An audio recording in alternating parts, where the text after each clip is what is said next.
Halo teman-teman semua, selamat datang di acara kita, acaranya Ilustrasi. Ini acara bulanan kita, yaitu ngobrol bareng. Jadi setiap bulan sekali kita ngundang narasumber dan kita cari background dia lah yang kira-kira menarik untuk dibahas apa. Nah, sebelumnya kenalin dulu, nama aku Edward, ya aku yang bakal jadi host malam hari ini. Oke, sebelumnya boleh kenalan dulu mungkin dari Niko. Oh iya boleh. Sebelumnya thank you juga nih dari komunitas ilustrasi dan Edward udah ngajak-ngajak nih buat ngobrol bareng sama teman-teman juga yang hari itu lagi mungkin udah untuk ngobrol. Jadi perkenalkan aku Niko, IG ku Niko Jutsu. Kalau untuk kesibukan sekarang sih full time di Tenjin sebagai desainer dan ilustrator ya. Sama paling kalau misalkan ada waktu luang itu nerima project freelance atau ya juga ada project-project sampingan gitu sih.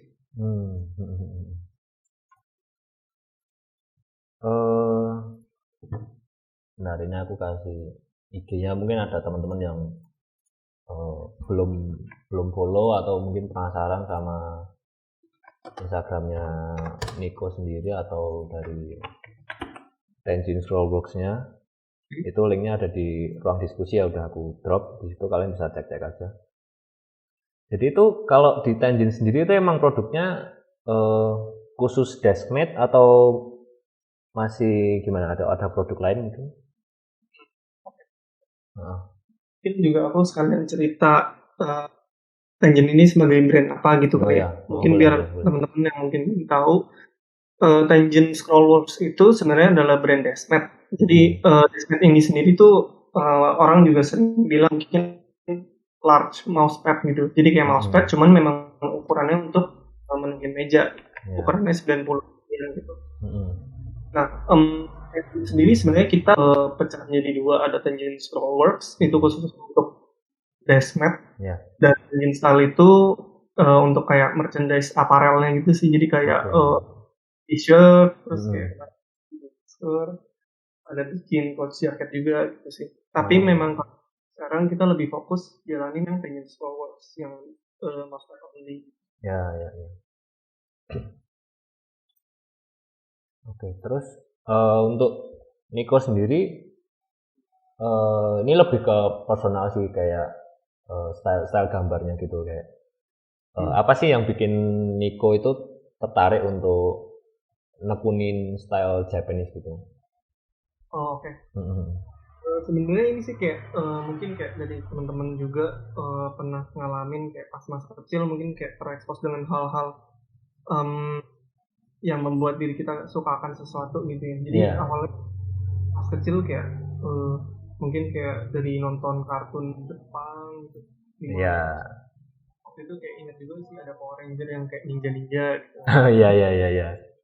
Apa kayak pelan-pelan tuh menumbuhkan interest ke Jepang gitu kali ya.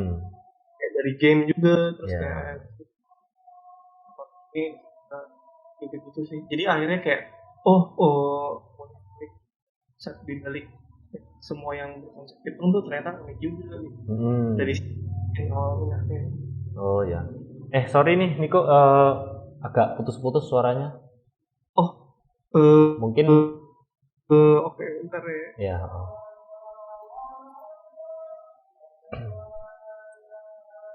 Cek. Udah masuk? Udah aman ya? Benar. Gimana guys? Itu masih coba ngomong lagi Mas itu. Cek. Apakah masuk? Kalau sekarang sih aman sih. Cuman kayak pas ngobrol tuh kayak ada agak putus-putus gitu. Aman. Oh ya udah. Katanya aman sih. Ya. Oke. Aman kok, aman. Oke, jadi ya dari kesukaan aja ya, emang dari dulu emang ya pelan-pelan terinfluence gitulah ya, gampangnya ya. Terus jadi seneng gitu Japanese sampai sekarang ya. Terus kayak setelah ngulik terinspirasi sama artwork ukiyo-e gitu sih, yang kayak Oh ya. woodblock. Ya mungkin teman-teman tahu yang Great Wave of Kanagawa tuh yang ombak gitu-gitu. Ya. Jadi kayak nepuin style-style seperti itu sih. Ya. Berarti Niko nonton anime juga nggak? Nonton. Berarti Lagi seneng banget dong harusnya sama Demon Slayer. Ya, Demon Kan Slayer. itu kan kayak apa ya, unik menurutku, kayak paling unik gitu loh, anime yang paling kayak apa, colornya sih bagus banget nih. Iya. Animenya. Itu juga kayak itu kan mungkin kayak sekitaran pas COVID gitu ya. COVID. Demon Slayer 2020. Jadi kayak sebelumnya tuh emang udah lama nggak nonton anime gitu. Ya. Terus kayak akhirnya cobalah iseng kayak di rumah kan kurang hobi gitu ya. Wah, kayak lumayan revolusioner lah art style-nya, kayak membangun inspirasi gitu. Terus kayak Jujutsu Kaisen juga mungkin Jujutsu Kaisen, ya. Iya. Wah, itu animasinya gila sih itu. Ya, pokoknya kayak action anime gitu. Wah. Ya. Oke. Kalau kalian pada suka nonton anime apa nih? Yang favorit nih? Ya buat teman-teman nanti kalau mau nanya nanti ada sesinya sendiri nanti setelah aku tanya-tanya dulu. Oke, untuk selanjutnya Violet. Oke. Kok bukan Hero? Itu VTuber, Pak. Mohon maaf, bukan anime. Oke, boleh diceritain mungkin Niko untuk Tenjin Scrollbook itu awalnya gimana sih bisa sampai sebesar sekarang gitu loh, kan udah cukup terkenal juga sih di kalangan para PC builder itu sekarang. Kalau jadi sebenarnya Tenjin sendiri juga berdirinya dari komunitas sih, kayak mungkin kalau di sini kan ilustrasi juga kayak komunitas ilustrator. Kalau Tenjin sendiri tuh awalnya bergerak dari komunitas keyboard enthusiast. Jadi mungkin teman-teman tahu kalau di Indo tuh sekarang ya semenjak pandemi juga lagi naik sih yang kayak custom mechanical keyboard gitu, yang kayak ngoprek keyboard lah. Jadi kayak temenku ini yang foundernya juga si Kevin, dia itu main di komunitas keyboard. Nah kebetulan dia satu kampus dan satu hobi main denim juga gitu. Terus saat itu si Kevin pernah commission ke aku lah gitu, gambar dia gitu di painting. Kebetulan aku gambar Raijin Fujin dan dia saat itu ngeliat peluang nih di komunitas keyboard ada, belum ada nih yang bikin brand khusus Desmet gitu. Sebenarnya banyak yang mungkin kayak brand-brand gede, Citek atau yang semacamnya gitu, kayak mousepad itu jadi kayak secondary produknya dia gitu. Jadi mainnya itu kan kayak mouse keyboard. Jadi buat lah itu dari yang lagi Fujin di jaket paintingnya si Kevin itu. Kalau untuk awal mula berdirinya Tenjin sih seperti itu sih. Iya sih. Emang ya sebenarnya brand gede sih udah ada ya produknya. Kalau untuk Desmet cuman ya untuk, tapi kan itu kayak cuman masih polos doang kan dulu kan, kayak cuman logo doang gitu. Estetiknya kurang lah gitu. Iya. Itu dari untuk bereksplorasi ilustrasi juga gitu. Iya sih. Itu dari kapan berdirinya? Itu awal mula berdiri itu sekitar Mei 2021 kalau nggak salah. Masih belum ya, masih setahun ya berarti ya? Iya, tapi di backgroundnya sih sebenarnya jalannya udah sekitar dari Desember tahun lalunya kali ya. Jadi memang ini preparation-nya lumayan. Iya. Cuman kalau Niko sendiri kalau gambar-gambar gitu udah dari lama ya berarti? Iya, kalau sebagai hobi sih dari dulu, mungkin teman-teman juga banyak yang dari kecil kan suka gambar. Cuma kalau untuk ditekunin itu mungkin kayak setelah kuliah itu baru mulai fokus di ilustrasi full gitu. Ya. Oke. Terus untuk proses produksinya gimana Mas? Kalau di Tenjin sendiri, boleh diceritain nggak dari awal gitu? Boleh. Kalau di Tenjin itu sebenarnya kan bisa dibilang produknya itu mass product. Jadi memang kita kayak misalkan baju gitu, kita sablon dalam quantity yang banyak. Ini juga mirip-mirip seperti itu. Cuman dia untuk mousepad sendiri juga di printing. Jadi kalau di Tenjin sendiri prosesnya ada 3, dibagi jadi pre-production, production sama apa. Kalau pre-production biasanya lebih banyak aku coba untuk kayak ilustrasi. Pokoknya kayak membangun ini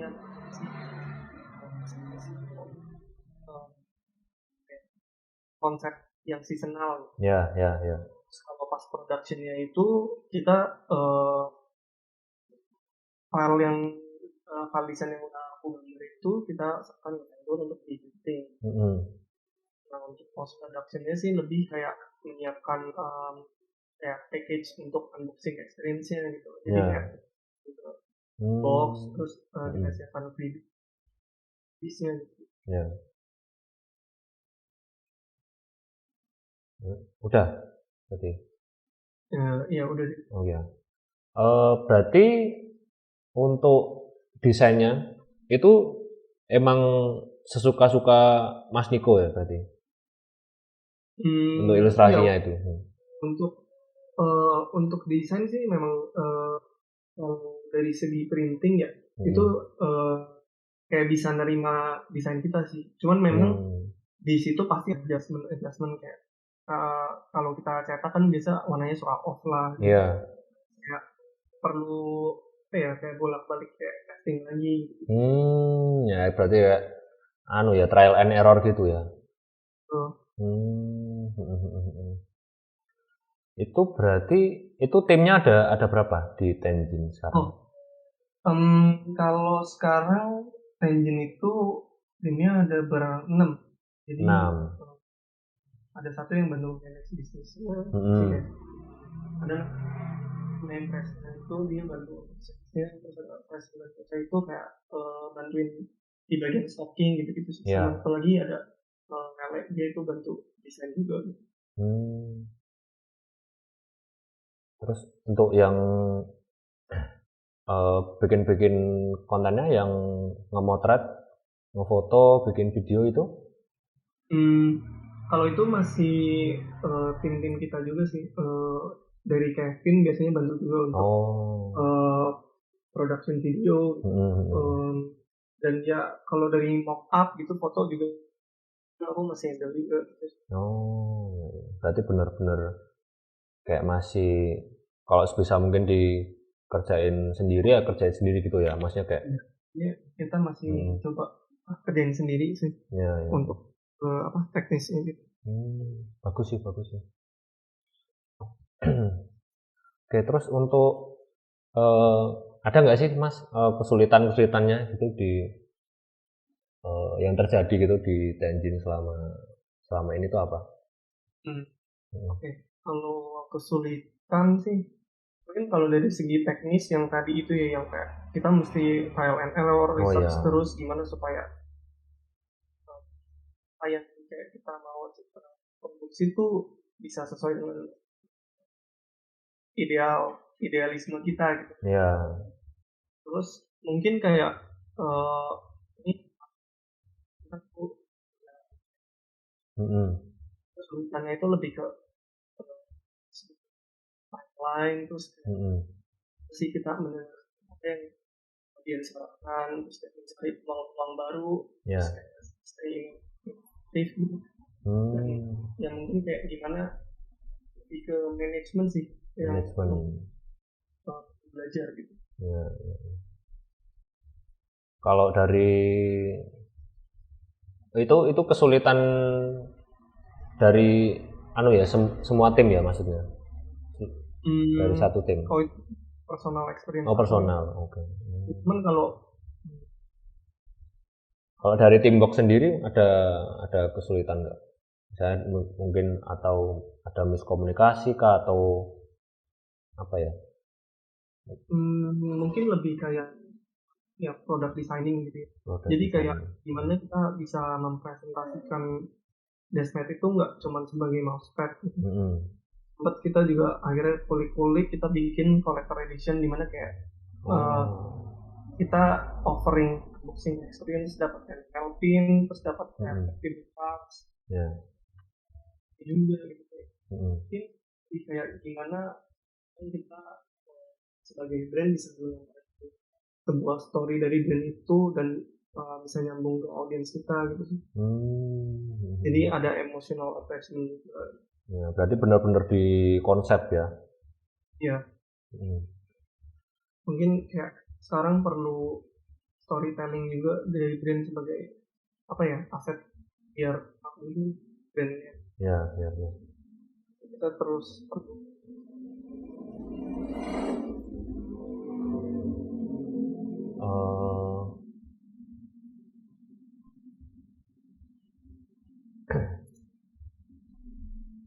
gimana nih teman-teman, aku merasa aku speechless karena apa ya, kayak keren gitu loh, kayak bisa nge-manage gitu dan bisa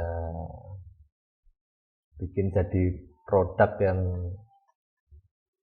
yang jadi gitu loh. Oh ya Mas, untuk produk rilis itu, misalnya satu produk rilis itu biasanya butuh waktu berapa lama? Oke. Mungkin aku juga sekalian jelasin ini ya, produk engine itu gitu. Ya, boleh. Jadi kalau produk engine sendiri itu kita bagi dua nih, ada artistic line sama basic line. Nah, bedanya itu sebenarnya lebih ke desainnya sendiri. Nah, kalau artistic line itu biasa kita nyiapin kayak series konsep. Jadi misalkan kayak untuk tahun ini nih kita sediain konsep tentang Sacred Beast di Jepang gitu, ada Suzaku, Seiryu, Genbu, Byakko. Nah, kalau dari basic series sendiri sebenarnya itu lebih ke pattern-pattern Jepang yang tradisional gitu, yang kayak Sonoha, Seijaiha.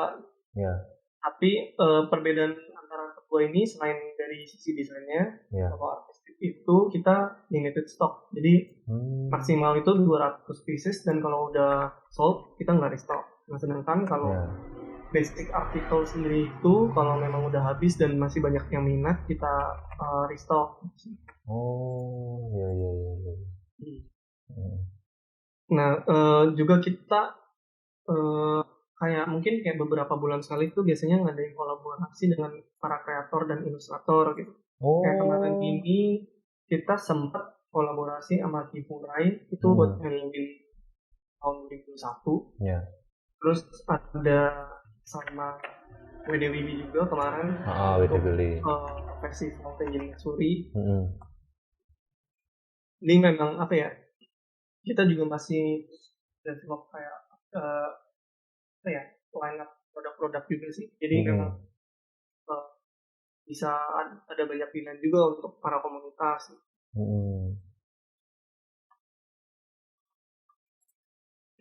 Nah, itu kalau misalnya untuk yang artistik ya tadi ya. Nah, kalau yang untuk artistik sendiri itu berapa lama kira-kira untuk rilisnya gitu, produk sampai jadi gitu, dari awal sampai jadi gitu, dari pembuatan desain. Jadi untuk artistik sendiri itu biasa kan kita rilisnya itu di setnya per bulan, tapi nggak pasti sih, cuman mungkin patokan gampangnya itu per bulan biasanya ada satu artistik rilis. Nah, untuk desainingnya sendiri aku ilustrasi kira-kira butuh waktu mungkin kayak 3 minggu kali ya amannya per desain gitu. Jadi memang kayak aku targetin sendiri kayak tiap bulan itu pasti ada kayak desain gitu. Dan untuk produksi di Tenjin itu sebenarnya rada lama karena kita juga ada keterkaitan sama vendor di luar. Pengiriman itu kadang kayak butuh waktu sekitar 2 bulan. Jadi kayak sampai revisi itu tuh kira-kira amannya tuh kan. Itu vendornya di mana? Di negara mana? Cina. Di Cina. Oh, iya.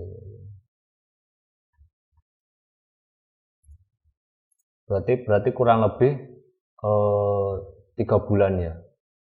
Iya, 3 bulan sih biasanya. Patokan aman.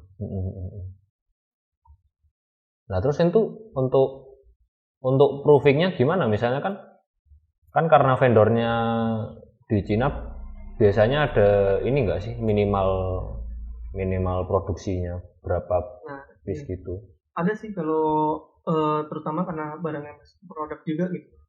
Jadi pasti ada minimum quantity-nya nih kan. Nah, itu pasti ada permainan rasio harga dan quantity gitu ya. Jadi misalkan kayak offset printing juga misalkan makin banyak makin murah gitu. Yeah. Itu kayak kita juga perlu kayak manage kira-kira yang masuk itu jadi gimana terus. Ya dari pengelola sendiri kalau tim produksi kan otomatis makin. Kalau misalnya untuk proofingnya itu loh mas. Oh iya. Kalau untuk proofingnya sendiri sih biasa kita sampling dulu nih, nggak langsung mass product. Kayak misalkan aku bikin ilustrasi baru nih. Dulu warnanya by foto. Cuman memang kadang base-nya itu kita ngirimin satu sampel ke Indo dulu. Nah nanti setelah dicek real warnanya udah oke, akhirnya kita baru gas untuk mass product. Oh berarti mereka bisa ini ya terima kirim sampel ya? Nah, cuman biasa kalau untuk sampling sendiri yang perlu diperhatiin tuh kalau untuk barang mass product ya. Biasanya tuh buat satuan tuh harganya kan mahal tuh. Iya. Jadi memang harus perlu diperhatikan. Iya sih.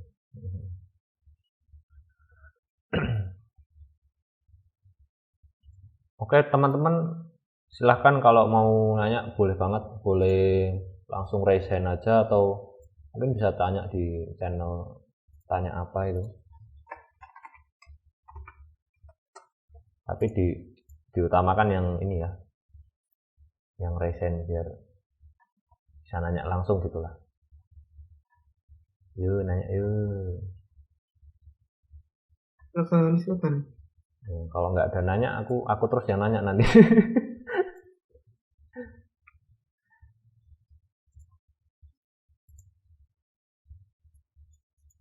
Invasi itu contohnya seperti apa? Invasi itu yang mana?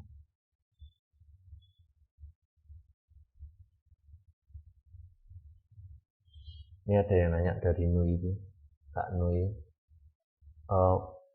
Modal buat awal produksinya itu dari manakah? Terus keuangan dihandle bareng-bareng atau satu orang aja yang manage? By the way ini aku cek di ruang diskusi ya untuk pertanyaan. Ditanya apa? Tapi nanti aku bantu aja sih. Oke. Modal buat awal-awal produksi ya. Oke. Sebenarnya kalau modal awal untuk produksi ya sih kita kondisinya dulu kayak. Nah itu juga mungkin kayak apa ya? Bertanya-tanya kayak wah ini duit kayak takut nanti bukan nggak balik gitu ya. Cuman memang kayak perlu ini sih taking risk, jadi kayak awal-awal kita bagi dua nih kayak nah itu kan founder itu aku sama temen-temen yang Kevin itu. Jadi awal-awal kita kayak fungsinya nih berdua untuk produksinya. Nah terus kalau keuangan sih so far juga kita masih ngomongnya sih bareng-bareng gitu. Jadi memang kayak kita lakuin pembukuan bareng gitu dan cekin kayak apakah udah balance gitu. Berarti modalnya berdua ya? Iya modalnya waktu itu berdua sih. Terus untuk kan ini kan Mas Niko sama Mas Kevin kan bikinnya bareng ya, maksudnya dari awal gitu loh. Nah itu untuk pembagian fairnya gimana? Apakah pure 50-50 atau gimana? Mungkin kalau mungkin boleh diceritain. Sebenarnya kalau untuk berbisnis dan bersama partner itu kita perlu ngomongin dulu dari awal job desk-nya apa. Di Tangent sendiri aku sih sharing profitnya sih 50 gitu dengan Kevin. Sekarang memang dari segi bisnis kita juga si Kresna ini yang juga udah join jadi owner juga, jadi kita bertiga. Berarti yang selain 3 orang itu kayak digaji biasa ya, maksudnya gaji karyawan gitu ya jatuhnya. Aku kan masih based on monthly fee sih.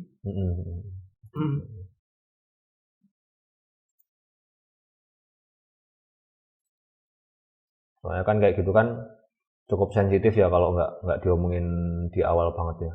Iya. Sama perlu ini sih mungkin kayak antara sesama tim juga harus saling take cover. Mungkin kalau ada yang lagi overload gitu kayak kita harus bisa apa ya? Mungkin bisa dibilang jangan terlalu perhitungan gitu. Dan ya mungkin kayak dari banyak hal itu kita pelajarin bisa jadi kayak misalkan aku sendiri nih selain desain dan ilustrasi jadi kayak sering nanganin kayak copywriting misalkan, terus kayak soal pembukuan juga aku jadi kayak ada input data dan kayak belajar juga soal kayak ekonomi dasar gitu. Jadi kayak mungkin dari jalannya bisnis ini juga kayak kita tuh bisa belajar banyak hal gitu sih di luar ilustrasi gitu. Tapi Mas Niko sendiri nggak ada rasa keberatan sama sekali ya soal itu ya, maksudnya kayak harus so far enggak. Memang apa ya, ini karena bisnis pertama juga aku juga jadi belajar banyak hal gitu. Itu sih yang penting itu sih. Kalau misalnya nggak pengen kayak gitu, misalnya kayak aku cuman desainer ya desain aja gitu, nah itu kan malah bikin clash kan ya Mbak kayak. Iya, kadang kayak dari kita juga perlu turun tangan untuk banyak hal di luar desain. Iya.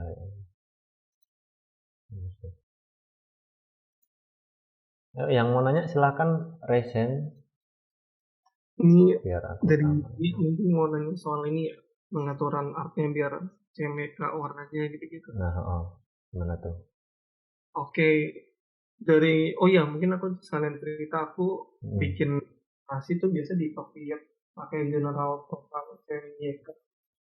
Nah, mungkin memang kalau pengaturan warna pertama dari aku kan pakai device iPad untuk Procreate. Nah itu kayak dari iPad sendiri masukin ke MacBook itu biasa juga ada berubah warna lah gitu. Jadi memang kalau pengaturan warna CMYK gitu sebaiknya memang kayak kita trial and error aja gitu sih. Kayak mungkin settingan pertama dari warna di MacBook pas printing oke nggak gitu. Biasa ya gitu sih kayak perlu beberapa kali coba gitu. Ya sih lagian juga nanti dari printernya juga faktor lain lagi kan ya. Iya.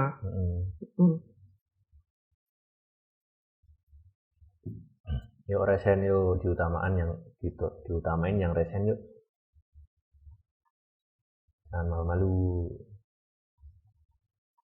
Aku sambil lanjut ke Ikarus ya, mau nanya kalau mulai bisnis gini harus punya partner kah atau malah lebih enak sendiri? Nah, sebenarnya kalau untuk berbisnis itu nggak ada patokan kita sebenarnya itu enakan sendiri ataupun bersama. Halo? Mas Diko sorry putus ini ya suaranya hilang.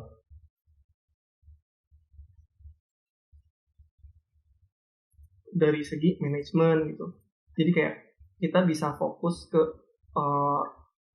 kreatif thinkingnya, terus kayak teknis untuk desain dan menggambar.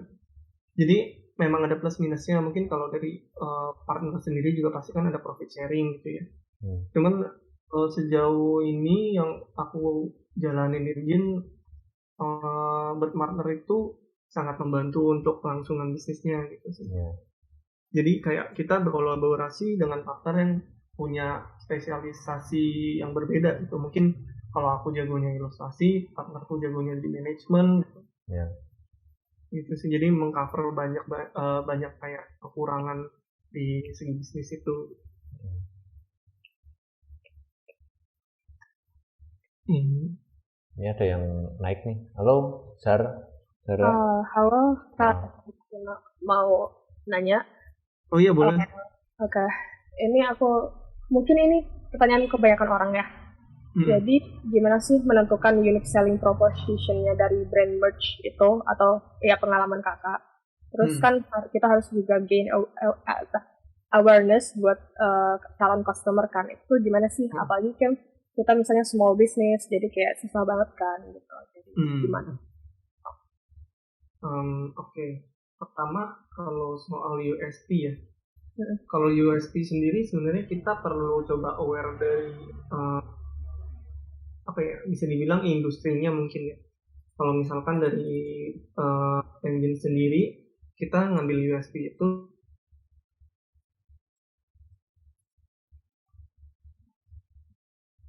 punya USP sendiri. Gitu. Jadi misalkan ada brand lain yang mengambil tema Indo, desain khas Indonesia gitu.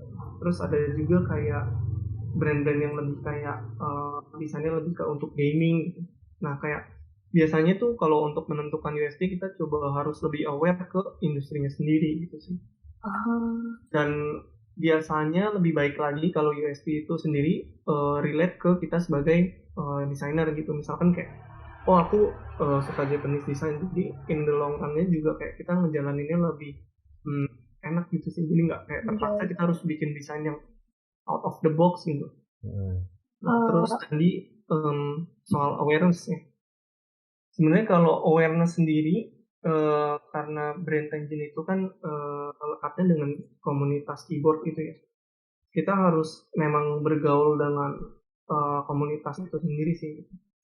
Kayak mungkin kayak sharing aja nih kayak kita lagi membuat apa, progres kita seperti apa gitu. Kayak lebih memulai itu dengan bergaul dengan orang-orang gitu sih. Mungkin kayak kalau kita desainer kayak kadang gimana ya, terlalu terpaku dengan teknis gitu, kayak kita mau membuat karya gitu, kayak kita fokus karya, cuman kadang kita juga harus luangin waktu untuk misalkan kayak networking dengan orang lain gitu. Jadi dari situ-situ sih biasanya akan muncul peluang dan insight-insight baru gitu. Iya sih, benar-benar setuju sih, soalnya cerita dikit ya, kalau yang aku punya IP business dan itu tentang kucing. Jadi awareness-nya itu lebih ke kucing gitu, misalnya ke community untuk bergabung komunitas kucing itu berarti oke lah ya gitu. Iya. Terus unique selling proposition-nya itu bisa kayak untuk donate atau help cats gitu, mungkin bisa gitu ya kali. Iya, mungkin kayak bisa dibikin sebagai brand yang untuk mensupport charity untuk mungkin kayak ada channel gitu ya kalau kucing ya. Iya, banyak sih. Jadi ini kan cat lover, jadi kayak mungkin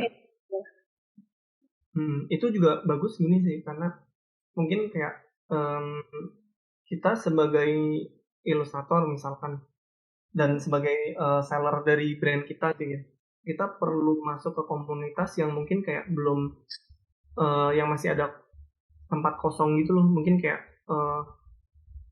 kalau aku juga di denim gitu, mungkin kan kebanyakan orang memang suka mainnya kayak sharingnya foto mereka lagi pakai outfit seperti apa gitu. Nah ketika kita muncul sebagai kayak wajah baru dengan kayak kita nawarin bukan foto outfit tapi kayak creation brand kita, itu kayak jadi apa ya, bisa dibilang kayak peluang untuk memasukkan produk kita ke komunitas itu gitu. Benar-benar. Oke, cukup untuk itu aja dari aku. Makasih ya, Kak. Makasih Sarah. Oke, selanjutnya silakan boleh. Aku jawab dari yang Quiet Wave dulu mungkin ya. Boleh. Kalau mau jual merch lebih baik build audience dulu atau langsung sikat produksi aja. Kalau dari aku sendiri lebih baik sih sebenarnya mulai dari build audience dulu gitu. Karena untuk gimana ya, bisa dibilang untuk kita menawarkan produk itu kan kita harus langsung ke orang lain gitu ya. Jadi kayak kita mungkin selain produksi kita juga harus selalu beriringan dengan kayak kita sharing kayak progres kita. Itu jadi kayak kita sharing progress, kita juga kayak dengan bikin ngebangun audience juga. Jadi kayak seenggaknya orang-orang tuh pengen tahu kayak apa sih yang lagi dilakuin sama dia gitu. Dan kalau langsung sikat produksi tanpa audiens, aku takutnya sih akan susah untuk gimana kita menawarkan produk kita dan relate ke audiens kita gitu sih. Jadi mungkin kayak kita mulai dari membangun identitas dulu gitu. Cuman maksudnya jangan karena audiensnya belum gede kita jadi stuck gitu. Kadang kayak kita perlu sambil jalan beriringan aja gitu.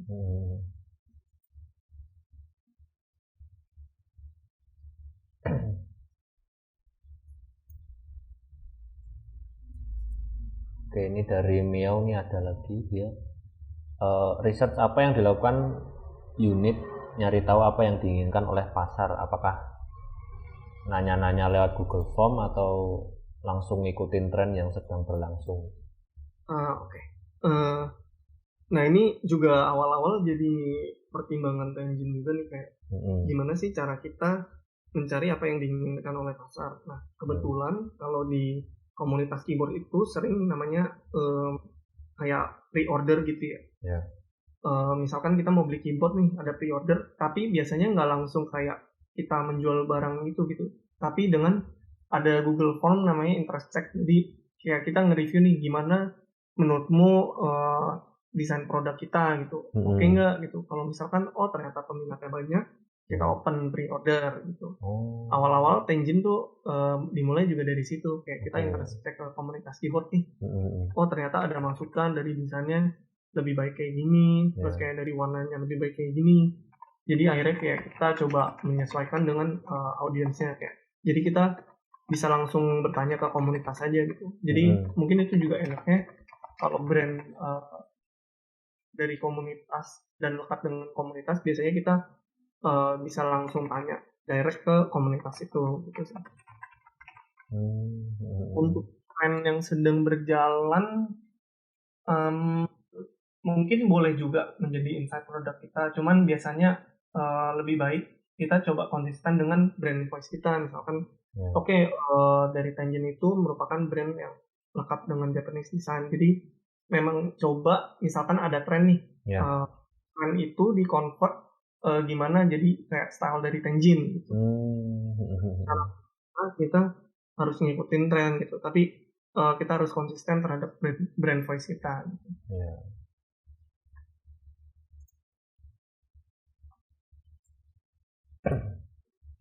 Oke, pertanyaan ke visual titik awal supaya kita dilirik oleh pasar gimana? Karena seperti yang kita ketahui, merchandise sendiri kan termasuk yang banyak kompetitornya. Nah itu benar banget sih. Karena merchandise itu kan sebenarnya kayak hampir semua orang bisa buat asalkan kita punya modal gitu ya. Dari Tenjin sendiri juga ada kesulitan kayak pas kita mencoba bikin baju tuh. Kayak mungkin ya Tenjin Scrollworks itu udah ada audiensnya, ternyata audiens kita juga nggak cocok dengan kayak kita nawarin produk baju gitu loh. Kayak mungkin ada yang minat tapi nggak banyak. Nah itu sendiri juga kayak kita perlu tahu industrinya gitu. Misalkan kayak dari industri kaos itu kan udah banyak banget brand yang main dengan kayak desain-desain mereka sendiri gitu.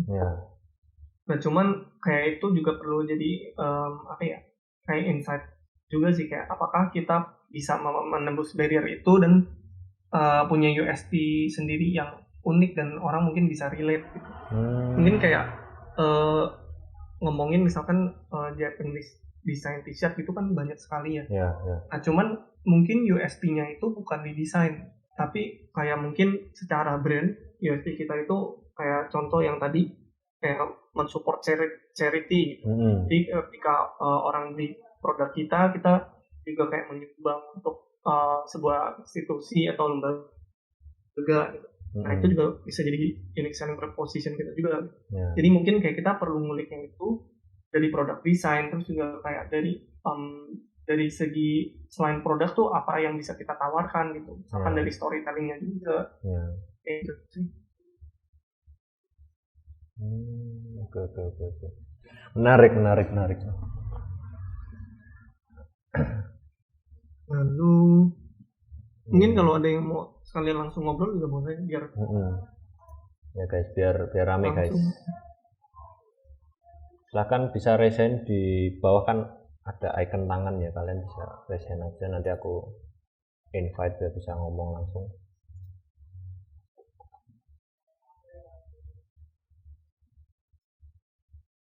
Ini ada si. Oke, sambil nunggu yang resign aku sambil baca ya. Iya boleh. Nah, ini awal nge-branding produk ini bisa dikenal orang banyak dan memiliki value lebih ke para customer itu seperti apa. Soalnya banyak produk kecil yang sedang berkembang namun masih belum kuat soal branding dan value, alhasil masih kurang kuat bersaing dengan brand lain. Oke. Nah itu juga kayak mungkin kayak starting point yang sulit ya untuk brand baru gitu. Nah cuman kalau insight dari aku mungkin kayak coba kita mulai dari apa yang ada di tangan kita gitu. Mungkin kayak kita coba dari segi marketing itu coba ke orang sekitar kita dulu, misalkan kayak kita bagian dari komunitas A atau B gitu. Kita coba masukin dari komunitas itu, karena biasanya kalau komunitas yang erat juga saling suportif sih biasanya. Nah mungkin bisa dimulai dari situ. Nah untuk mungkin kayak pilihan lain kalau memang modal dari awalnya ada, kita bisa kayak partnership dengan mungkin kayak kreator atau influencer gitu. Cuman sebagai brand kecil aku lebih saranin coba untuk dekat dengan cari komunitas yang masih nyambung gitu, misalkan kayak kalau Tenjin itu kan keyboard, kita masuk aja kayak join di grup komunitas keyboard. Jadi kayak sambil nyari tahu juga nih kayak gimana produk kita bisa disupport ya, kita mencari insight dari komunitas ini tuh lagi apa sih problem yang belum terjawab gitu. Bikin value untuk si komunitasnya. Dan mungkin kalau dari segi soal branding bisa dari USP, terus kayak storytelling, dan mungkin bisa dimulai dari apa yang kita suka juga itu temanya. Nah tuh ada pertanyaan yang berkaitan tuh, gimana caranya storytellingnya dalam merchandise dan cara dikembangkannya?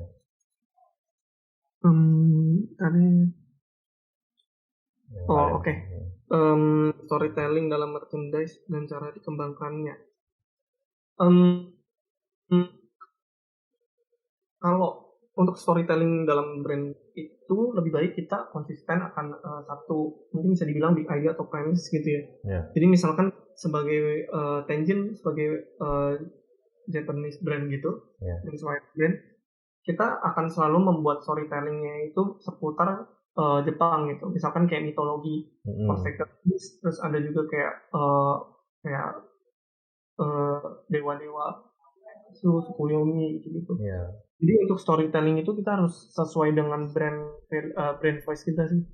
Jadi misalkan kayak brand kita itu tuh mau dibikin sebagai brand yang apa sih? Nah, itu pasti akan storytelling itu berputar ke satu premis itu gitu. Jadi lebih baik memang kita konsisten ke satu ide gitu. Berarti emang apa ya, dari awal emang harus dari interest kita emang harus kuat, dan ya itu biar bisa pengembangan ide dan ceritanya lebih mudah ya. Iya betul. Jadi kayak nggak terlalu keluar dari jalur gitu. Dan semakin kita berada di satu big idea itu, semakin konsisten, maka brand kita akan semakin kuat untuk diingat oleh orang gitu sih. Iya sih, benar sih. Terus juga lagian kalau misalnya akunnya di misalnya Japanese di Jepang gitu, kayak itu pun juga luas banget ya Mas ya, masih kayak banyak hal yang bisa dieksplor gitu. Terus juga misalnya misalnya Arab Timur Tengah gitu, itu kan juga kayak banyak. Jadi menurutku idenya nggak akan stuck sih.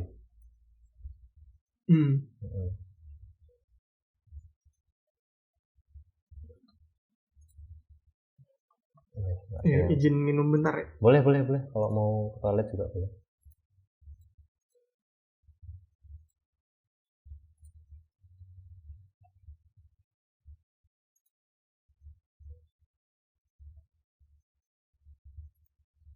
Aku yang ke toilet dulu deh. Bentar ya guys ya. 2 menit. Sudah.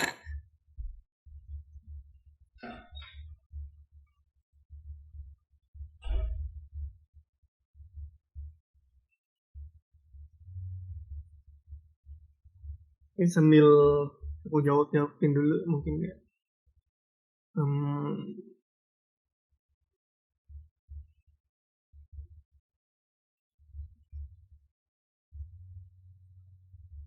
Dari Lexio pengen bertanya, waktu masih awal-awal merintis, bagaimana bersama partner melakukan product marketing dan brand awareness? Oke, jadi kebetulan memang dari partnerku ini lebih bisa dibilang lebih profesional di bidang brand awareness gitu ya, mungkin lebih pengalaman itu. Jadi memang waktu itu sih kayak kita juga bahas-bahas gimana ini ya. Dan balik lagi ke yang tadi, aku sih memang karena dia udah sering berkecimpung di komunitas keyboard, jadi kayak kita berawalnya dari untuk melakukan marketingnya di komunitas itu gitu. Kayak sering-sering sharing di sosial media platform seperti Discord, terus kayak Facebook gitu sih.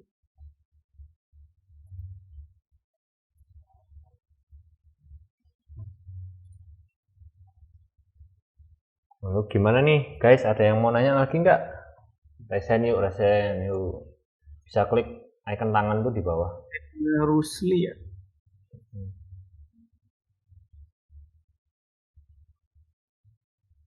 Yang pertanyaannya si Koi tadi udah jawab belum Mas, yang vendor luar negeri? Yang mana?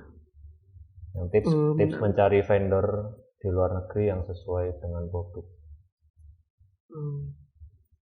Oh oke. Kalau boleh tahu tips mencari vendor di luar negeri yang sesuai dengan produk sama vendornya bila kerjasama dengan vendor luar. Oke. Nah kalau untuk vendor luar negeri sendiri sebaiknya sih mencari kayak misalkan kalau di Cina itu kayak mungkin teman-teman tahu Alibaba gitu kan. Nah itu kayak udah menjadi salah satu platform terbesar untuk kayak bekerja dengan vendor luar gitu dari Cina.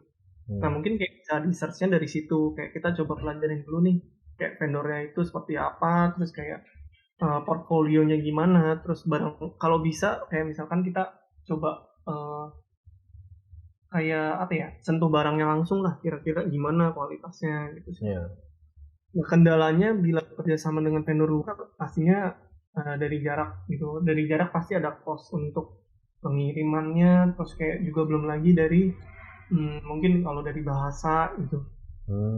Itu kayak memang perlu apa ya, ada kesiapan. Kalau kos ya kita harus siapin modal lagi gitu. Kayak gitu sih. Nah itu kenapa kepikirannya kok di Cina atau udah nyoba di negara lain gitu? Oh oke. Sebenarnya kita sebelum mulai rilis itu pernah nyoba-nyoba nih kayak riset di Indo produk Desmat itu. Nah ternyata kayak belum ada yang kayak comparable dengan yang kita dapat di Cina itu dari segi kualitas gitu ya. Nah akhirnya juga kayak kita mikir ya udahlah kita coba aja langsung dari yang di Cina ini gitu. Karena memang dari segi kualitas pun berbeda.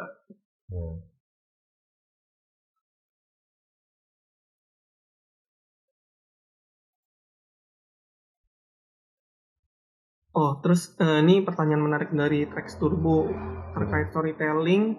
Berarti ilustrator yang sekiranya jadi rujukan berkolaborasi harus menyesuaikan dengan branding Tenjin itu sendiri atau gimana? Jadi memang kalau berkolaborasi itu kayak pasti ada pertukaran value. Selain pertukaran value mungkin dari kayak atau gimana sih, dari konsumen itu juga harus ada kayak sering tukeran gitulah ya, bisa dibilang. Jadi mungkin kayak kalau kemarin WD Willy mungkin kayak nggak seluruh ilustrasi dari WD Willy itu kan bertema Jepang gitu. Yeah. Nah cuman akhirnya kita coba membangun suatu storytelling di mana karakter yang dibuatkan oleh WD Willy ada di versi Tenjin Matsuri. Yeah. Jadi kayak biasanya kita harus saling sebelum mulai itu kita coba menyatukan konsep ini yang kira-kira bisa masuk di antara kedua belah pihak. Ya.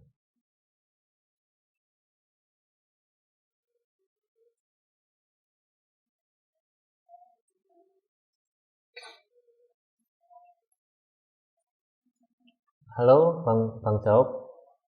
Halo, ada suaranya? Ada. Silahkan kalau mau nanya. Halo, kenalin gue Keaton. Gue juga bekerja sebagai ilustrator juga. Jadi mau nanya nih, Sunny Post buat branding desain dari Tenjin ini kan kalau dilihat dari definisinya itu ada yang saya pattern itu. Nah itu referensinya dari mana Pak? Terus buat desainnya sendiri itu biasanya kan pattern-pattern Jepang itu kan banyak ya. Nah, terus gimana kita bisa ciptain pattern yang sekiranya memiliki blend dari Tenjin sendiri, jadi nggak sama dengan pattern-pattern pada umum untuk status Tenjin itu kurang lebih. Oke. Jadi memang kalau kayak mungkin teman-teman tahu di Jepang itu kan banyak tradisional pattern yang kayak Asanoha, Seigaiha. Kalau dari kita sendiri juga sebagai brand itu punya kayak signature icon gitu, bisa dibilang kayak kanji ten. Jadi si kanji ten ini jadi kayak bisa dibilang aset ikonik kita. Misalkan kayak kita mau develop pattern Seigaiha yang kayak pattern ombak tuh, yang kalau mungkin teman-teman sering lihat, kayak kita selipkan kanji ten itu ke dalam si pattern itu, jadi kayak membuat sebuah pattern yang khas sama brand kita gitu sih.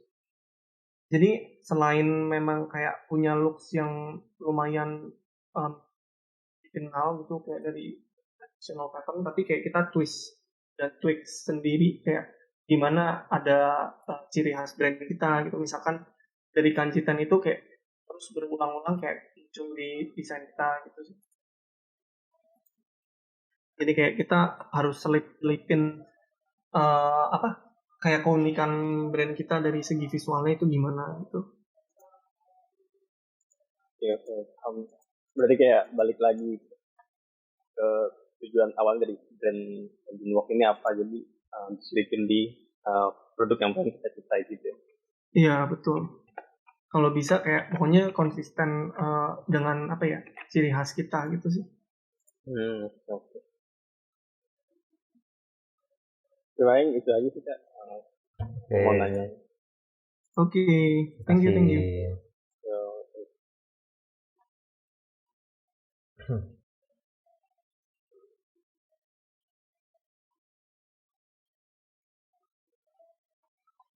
Ini tadi aku lihat di member list ini ada namanya Kevin Anggara. Ini yang partnermu itu bukan, Niko? Iya betul. Oh iya, ini aku invite aja daripada cuma dengerin kan ya. Mana masih ada kan? Oh masih ya? Masih. Mas Kevin silahkan join Bang. Udah aku invite, bisa di accept invite-nya, bisa nggak? Nah tuh, halo. Halo, lagi di jalan. Lanjut. Oh, lagi di jalan. Oke. Lagi di luar ya? Oh iya, lagi di luar ternyata.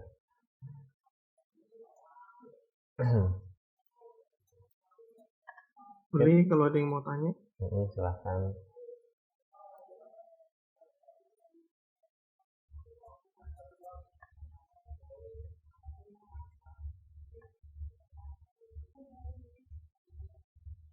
Gimana guys, ada mau nanya lagi nggak? Mumpung masih ada waktu nih.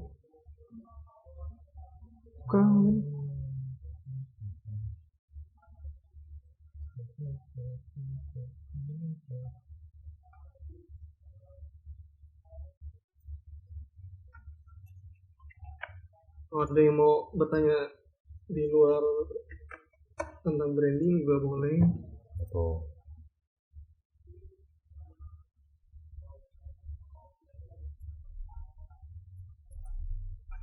Oke, dari Adelia Rusli, benar ya, coba baca dulu.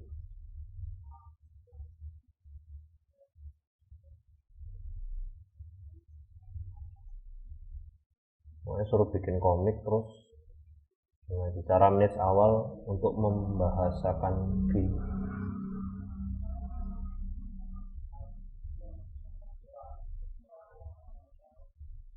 Oh, ini berarti lebih ke gimana kayak kita nentuin fee gitu ya? Oke. Sebenarnya kalau mungkin dari ini kan dari awal kita mau memulai nih. Nah, kalau fee itu pertama-pertama sih baiknya kita coba kayak riset dulu nih, kayak mungkin desainer yang kira-kira menerima project seperti itu tuh pasarannya harganya di berapa sih? Nah, itu juga menjadi pertimbangan kayak insight kita bisa ngecas berapa gitu. Dan mungkin juga bisa dilihat dari segi jam terbang. Misalkan kita udah berapa lama nih kayak ngilus, dan mungkin kayak dari ilustrasi yang bisa kita tawarkan itu kita berani cas berapa gitu. Dari misalkan kayak hourly rate mungkin. Dan misalkan kayak kamu juga harus hitung juga nih, kayak misalkan kamu sebagai ilustrator misalkan kayak ada cost apa aja yang harus ditutup gitu. Nah, ini mungkin kayak ada ini kan nih materi dari ilustrasi soal itu ya. Ada, udah banyak sih itu sebenarnya kalau kayak itu. Iya. Mungkin kalau untuk lengkapnya bisa coba cek ke materi ilustrasi yang itu sih. Kalau masalah itu kan sebenarnya udah direkomenin terus untuk bantu mahasiswanya, berarti tinggal diobrolin aja untuk harganya. Terus juga ya bener tadi kata Mas Miko, cari referensi yang para komikus itu mereka bikinnya berapa per halaman gitu, atau per panel, riset. Nah, ini dari Firemon, untuk logistik dari Cina ke Indonesia distribusinya bagaimana? Jadi sebenarnya kita bisa pakai jasa forwarder namanya.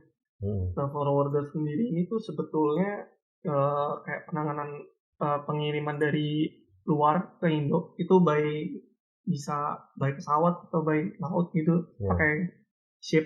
Nah, biasa itu kita langsung kayak coba tanya-tanya service yang bisa digunakan yang ditawarkan oleh forwarder ini tuh apa aja, misalkan kayak door to door handling gitu, jadi barangnya langsung dikirimkan ke tempat tujuan, atau misalkan kayak nanti ada metode lain-lain lagi gitu. Misalkan dari gudang dia nanti harus kirimnya kemana dulu, nanti kayak baru bisa kita ambil atau gimana gitu sih biasa. Jadi tergantung dari tiap-tiap forwarder itu sendiri gitu. Ya baiknya sih kayak kita coba nanya-nanya beberapa forwarder dan kita coba compare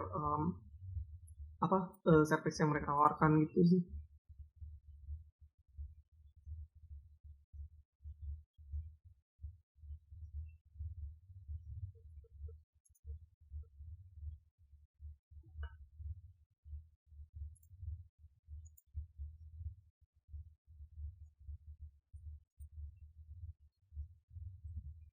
Rekomend forwarder yang terpercaya, boleh tahu nggak?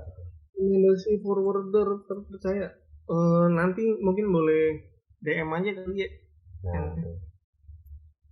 Ya, bisa DM langsung ke IG-nya Niko @nikojuju.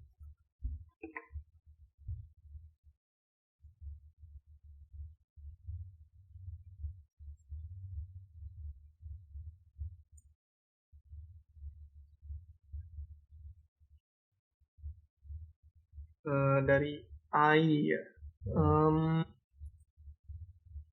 manage. Bentar ya, baca dulu. Ya.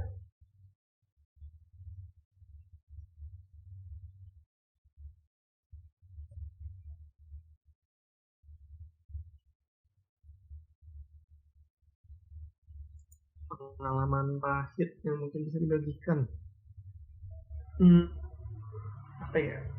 Mungkin kayak ketika kita udah ada bayangan kayak kita mau bikin produk seperti apa, terus ternyata pas diproduksi kayak nggak bisa sesuai dengan yang kayak kita rencanakan di awalnya gitu sih. Itu mungkin jadi apa ya, problem yang sering dialamin juga gitu kalau di Tenjin.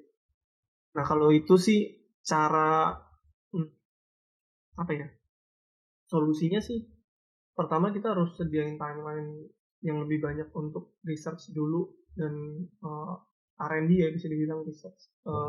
Kayak kita coba trial and error terus kayak gimana kayak apa supaya produksinya itu bisa sesuai dengan harapan kita gitu. Dan kalau misalkan nggak sesuai pun, jadi kayak kita masih ada spare waktu untuk misalkan kayak ngulik lagi, kita ganti konsepnya supaya bisa memenuhi standar yang kita mau gitu. Dan kita juga harus aware juga sih sama mungkin kaitan dengan vendor, misalkan kayak standar vendor seperti apa gitu sih.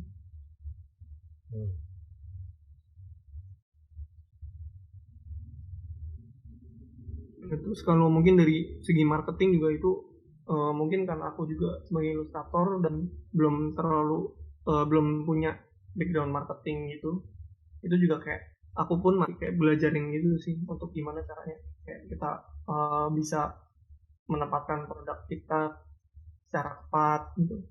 Dan itu pun kayak nggak soal branding pun juga, kita mungkin sebagai ilustrator pun harus kayak belajar marketing untuk karya kita sendiri gitu.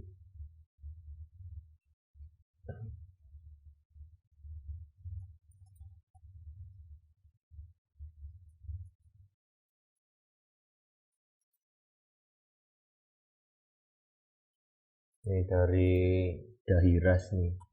Aku nggak tahu Tenjin tuh ada brand Desmate lagi yang cukup pamor atau justru Tenjin ini yang pertama ya gitu.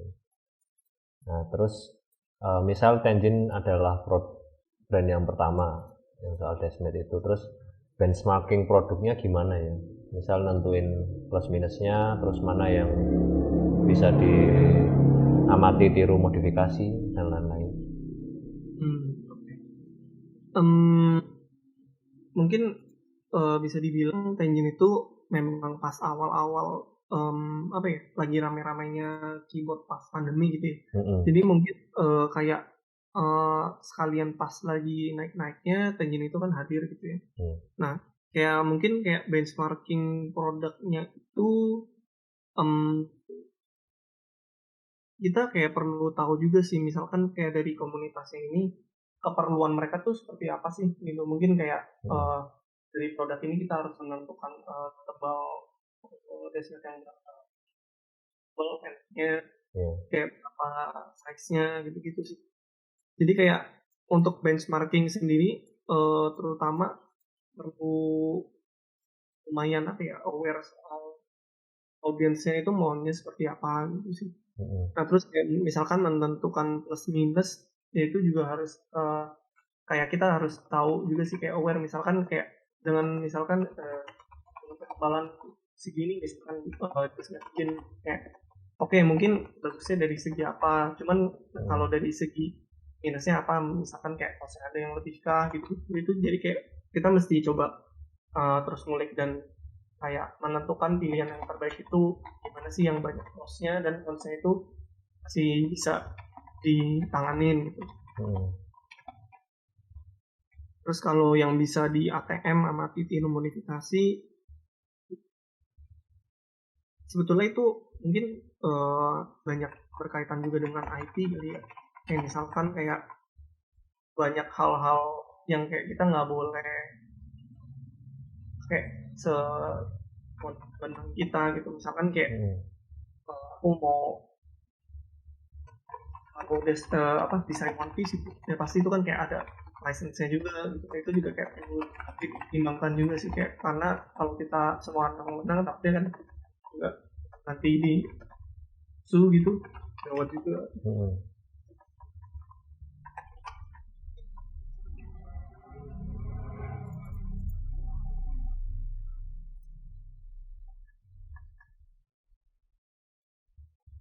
Oke, ini kayaknya udah nggak ada yang nanya lagi, dan tadi udah ada banyak yang udah terjawab juga dari pertanyaan yang mungkin belum terjawab.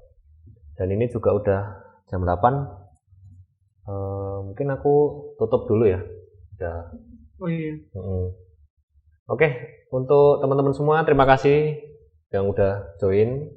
Oh iya, untuk terakhir dari Mas Niko sendiri ada nggak pesan atau saran penutup gitu? Mungkin untuk teman-teman yang pengen bikin merchandise sendiri gitu, brand sendiri.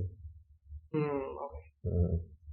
Mungkin kalau insight dari aku, misalkan kayak ada teman-teman pengen bikin sebuah brand, nggak perlu merchandise juga sih, misalkan kayak apapun brand itu kayak jangan perfect timing sih, karena perfect timing jadi bilang kayak susah banget nyarinya gitu, dan bahkan nggak ada yang benar-benar itu. Jadi kayak kita sambil jalan aja gitu, kita sambil berprogres sambil membuat sesuatu, dan jangan bereksplorasi terus cari baru.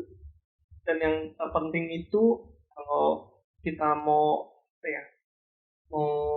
memulai sesuatu itu kayak mungkin kita juga harus belajar networking juga sih, kayak mungkin kayak gimana kita bisa sharing apa yang kita buat, kita juga join ke komunitas supaya kita bisa menawarkan produk kita dan mengetahui kayak insight-insight mereka butuh apa gitu dari brand kita gitu. Jadi dan yang terakhir mungkin coba untuk konsisten gitu, kayak ketika kita telah menemukan identitas kita terus berkarya sesuai dengan identitas kita itu sendiri dan memperkuat identitas seiring berjalannya itu. Jadi kayak orang-orang juga bisa semakin punya penetapan posisi diri kita itu tuh sebagai apa sih.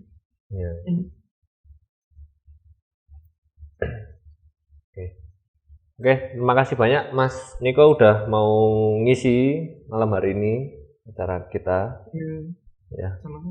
Ya, oke teman-teman, terima kasih ya udah join ngobrol bareng malam hari ini. Jangan lupa di follow Instagramnya Mas Niko sendiri sama Tenjin Scrollworks. Siapa tahu kalian juga suka dashmate gitu, boleh dicek produknya. Oke, aku tutup acara. Gimana? Ini ya Pak, mungkin kayak sepik-sepik halus kali. Boleh. Kayak sebenarnya dari Tenjin juga ada ini sih, kayak planning untuk coba kayak membuat sebuah acara biar gimana kayak kita bisa berkarya gitu dan berkolaborasi gitu. Ya mungkin nanti dari bisa join nama komunitas ilustrasi ini. Boleh banget. Nanti dah kita coba ngobrolin gitu lah. Siap. Ada lagi dari Mas Niko? Udah sih. Udah, oke. Siap. Oke, terima kasih teman-teman semua. Bye bye. Thank you semua. Ya.